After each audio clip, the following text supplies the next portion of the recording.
Hello friends. तो पिछली video में हमने कॉन्ट्रासेप्टिव मेथड्स के बारे में बात करी थी। ठीक है।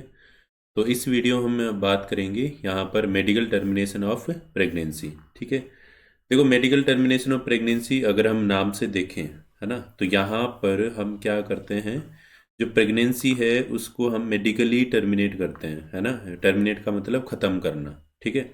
तो हम क्या करते हैं, जो डॉक्टर्स हैं उन डॉक्टर्स की सहायता से दवाई लेकर हम क्या करते हैं, प्रेगनेंसी को ख़त्म करते हैं। ठीक है। अब देखो यहाँ पर जो मेडिकल टर्मिनेशन ऑफ प्रेगनेंसी उसको हम शॉर्ट में क्या बोलते हैं, एमटीपी। इसको हम क्या बोलते हैं शॉर्ट में, एमटीपी। ठीक है। और ये जो एमटीपी है इसका दूसरा नाम क्या है यहाँ पर, ऑल्सो कॉल्ड इंड्यूस्ड अबॉर्शन, है ना। Also called induced abortion, induced abortion. ठीक है। इंड्यूस्ड अबॉर्शन बोलते हैं यहाँ पर, यानी जैसे अबॉर्शन होता है जिसमें बच्चे की डेथ हो जाती है ना, अंदर ही अंदर। अब यहाँ पर हम बच्चे की जो डेथ होती है, यानी जो एम्ब्रियो है उसकी जो डेथ होती है वो हम खुद से करते हैं। ठीक है, क्योंकि वो बच्चा हमें नहीं चाहिए। ठीक है। तो इस वजह से हम मेडिकली यहाँ पर जो प्रेगनेंसी उसको ख़त्म करते हैं। ठीक है। अब देखो यहाँ पर अगर हम मेडिकल टर्मिनेशन ऑफ प्रेगनेंसी को देखें तो यहाँ पर इसकी ज़रूरत क्यों पड़ती है।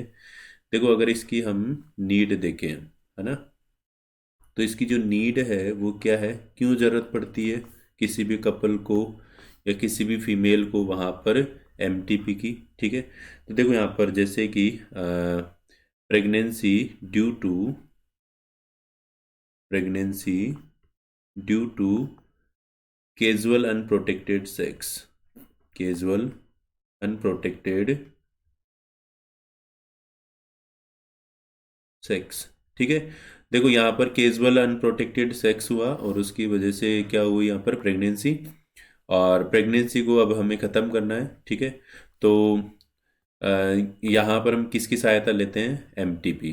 ठीक है। एमटीपी से हम प्रेगनेंसी को ख़त्म करते हैं। ठीक है। इसके बाद में और क्या है यहाँ पर, जैसे प्रेगनेंसी ड्यू टू रेप, है ना, प्रेगनेंसी ड्यू टू रेप। ठीक है।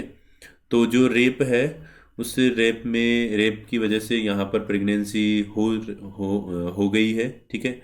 और उस प्रेगनेंसी को ख़त्म करने के लिए भी हम यहाँ पर एमटीपी का इस्तेमाल करते हैं। ठीक है। अब देखो यहाँ पर होता है क्या है, जैसे कि दोनों ही कंडीशंस में, है ना, यहाँ पर अनप्रोटेक्टेड सेक्स हुआ और उसकी वजह से प्रेगनेंसी, रेप की वजह से प्रेगनेंसी।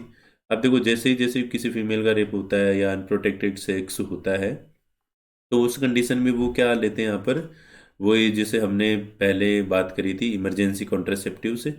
अब यहाँ पर अगर इमरजेंसी कॉन्ट्रासेप्टिव्स, है ना, जो इमरजेंसी कॉन्ट्रासेप्टिव्स हैं अगर वो फेल हो जाए, ठीक है, इमरजेंसी कॉन्ट्रासेप्टिव अगर फेल हो जाए, ये फेल हो जाए, तो यहाँ पर क्या करने वाले हैं, यहाँ पर देखो, अगर हो जाए, पहली बात तो उनको पता नहीं लगेगा।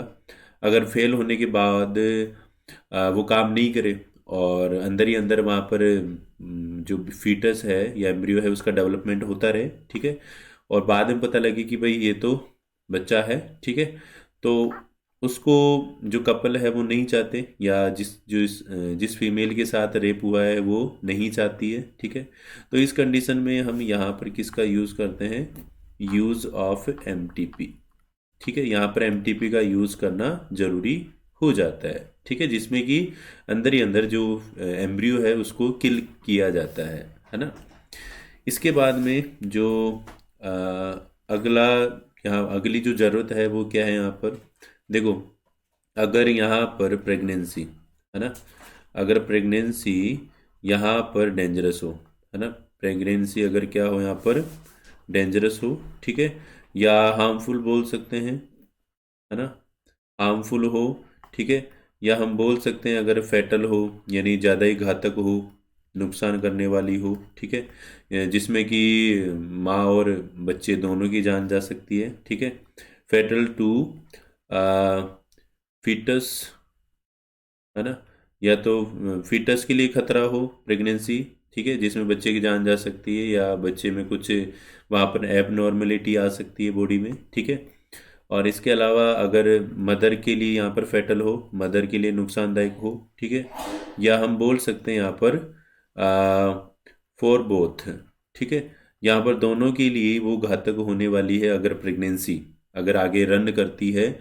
तो इस कंडीशन में प्रेगनेंसी का होना सही नहीं है, ठीक है।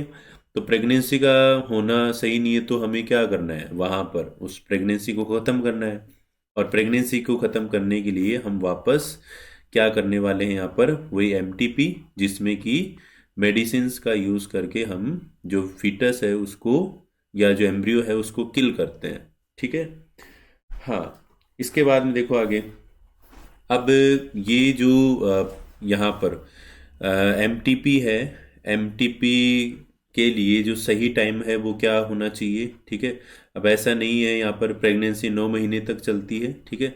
अब 9 महीने में हमें कौन से महीने में हम एमटीपी करवा सकते हैं, क्योंकि अगर यहाँ पर इसका अगर ध्यान नहीं हो तो फिर उस कंडीशन में क्या होने वाला है, ये जो एमटीपी हमने करवाई है ये माँ की जान के लिए खतरा हो सकता है। बाद में पता लगे कि एमटीपी हमने बिना यहाँ पर सोचे समझे या बिना वहाँ पर मंथ को चेक किए हमने एमटीपी करवा ली, और फिर उसे माँ में ज़्यादा ब्लीडिंग हुई, खून निकला, और फिर उसकी माँ की डेथ हो गई, है ना।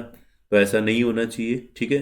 तो यहाँ पर जो एमटीपी है वो सेफ कब होती है, अगर हम इसके सेफ पीरियड की बात करें कि जब हम एमटीपी करवा सकते हैं, तो जो फर्स्ट ट्राइमेस्टर में यहाँ पर जो एमटीपी है वो यहाँ पर सेफ रहती है ना।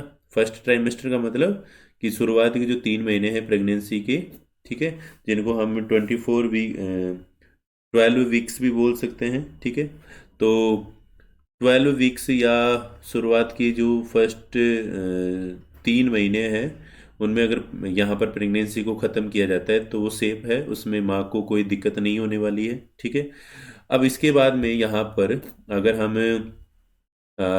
सेकेंड ट्राइमेस्टर में, है ना, जैसे कि अगर हम सेकेंड ट्राइमेस्टर में एमटीपी करवाते हैं, ठीक है, तो सेकेंड ट्राइमेस्टर में यहाँ पर ये जो एमटीपी है ये यहाँ पर माँ के लिए डेंजरस हो जाती है ना, डेंजरस टू द मदर, ठीक है, मदर के लिए डेंजरस हो जाएगी, ठीक है, वही ब्लीडिंग होने के चांसेस हैं, और ऐसा भी हो सकता है कि फ्यूचर में वो माँ नहीं बन सके, ठीक है, और बाद में उसमें जो रिप्रोडक्टिव सिस्टम है वो काम करना बंद कर दे या वो उनका प्रोडक्शन नहीं हो, ठीक है। ये बहुत सारी कंडीशंस हो सकती हैं इस सेकेंड ट्राइमेस्टर में एमटीपी करवाने से, ठीक है।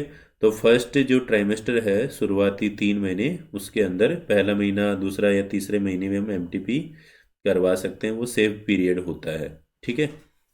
इसके बाद में देखो अब यहाँ पर जो एमटीपी है, एमटीपी का मिस यूज़ भी होता है, ठीक है।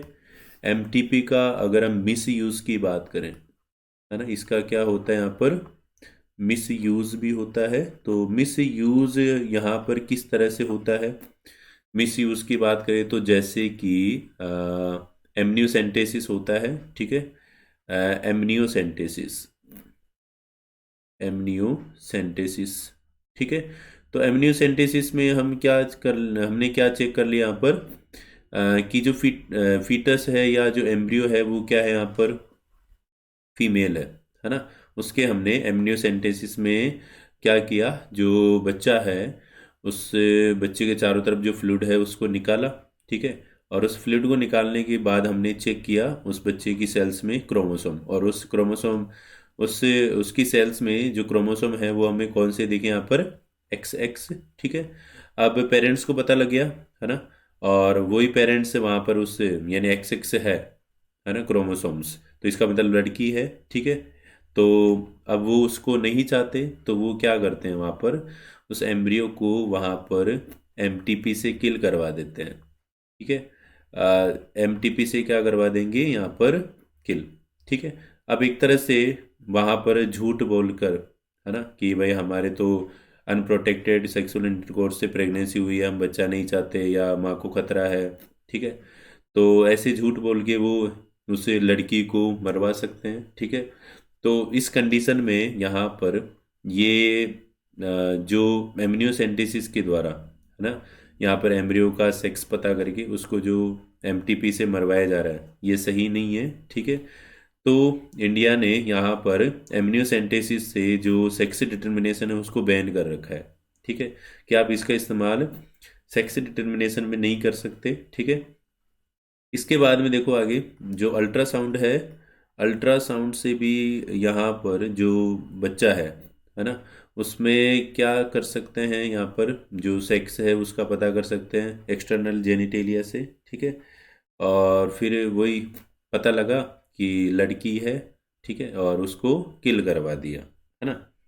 अब देखो यहाँ पर जो इंडियन गवर्नमेंट है ना, टू प्रिवेंट मिस यूज़, ठीक है। अब सरकार को ही कुछ करना पड़ेगा, है ना, लोग तो कहाँ मानने वाले हैं, ठीक है। और सरकार अगर सख्त कानून बनाती है तो लोग ये काम करने से डरेंगे, ठीक है। और फिर क्या किया यहाँ पर, जो एमटीपी है उस एमटीपी को यहाँ पर लीगलाइज कर दिया, ठीक है। तो इंडियन गवर्नमेंट ने क्या किया यहाँ पर, इंडियन गवर्नमेंट ने क्या किया, इंडियन गवर्नमेंट ने जो एमटीपी है उसको, एमटीपी को क्या कर दिया, लीगलाइज्ड, उसको क्या कर दिया, लीगलाइज्ड, ठीक है। और लीगल यानी उसको कानूनी बना दिया कि भाई अब जब भी आप एमटीपी करवाओगे तो उसमें कानून से आपको बात करनी पड़ेगी, ठीक है। वो जो इन्फॉर्मेशन है वो कानून के पास भी जाने वाली कि आप एमटीपी क्यों करवा रहे हो, ठीक है। तो एमटीपी को लीगलाइज कर दिया, ठीक है। वही और इफ एमटीपी को लीगलाइज कब किया इन्होंने, इंडियन गवर्नमेंट ने इन 1971 में, ठीक है। तो 1971 में लीगलाइज हो गई, और फिर उसके बाद जो भी एमटीपी यहाँ पर करवाई जाती है तो उसमें कानून भी बीच में आता है, ठीक है। आप बिना कानून से पूछे आप डायरेक्ट डॉक्टर से बात करें कि एमटीपी नहीं करवा सकते, ठीक है। क्योंकि डॉक्टर भी वहाँ पर, फिर डॉक्टर से भी सवाल पूछे जाते हैं कि भाई आपने एमटीपी बिना कानून से पूछे कैसे की, ठीक है। तो एमटीपी के मिस यूज़ को रोकने के लिए इंडिया ने क्या किया, जो एमटीपी है उसको लीगलाइज कर दिया, ठीक है। हाँ, इसके बाद में देखो आगे, जो कुछ लोग हैं, है ना, यहाँ पर क्या करते हैं, जो एमटीपी है वो कुछ जो ये अनक्वालिफाइड क्वेक्स होते हैं, अनक्वालिफाइड क्वेक्स या जो नीम हकीम होते हैं उनसे करवाते हैं, ठीक है। उनसे कुछ दवाइयाँ लेकर बच्चे को मरवाते हैं, तो ये सही नहीं है, ठीक है। और इसमें यहाँ पर बाद में कॉम्प्लिकेशंस हो सकती हैं, दिक्कतें हो सकती हैं फीमेल में, उसके रिप्रोडक्टिव सिस्टम से रिलेटेड, ठीक है। तो ऐसे जो अनक्वालिफाइड क्वेक्स हैं उनसे एमटीपी नहीं करवानी चाहिए, वही प्रॉपर डॉक्टर के पास जाकर अच्छे से बात करके, और क्या कंडीशंस है सही रहने वाली है एमटीपी के लिए, तो एमटीपी करवानी चाहिए, ठीक है। हाँ, इसके बाद हम next topic sexually transmitted diseases, इसके अगले वीडियो में बात करेंगे, ठीक है। तो मिलते हैं नेक्स्ट वीडियो में। Thank you.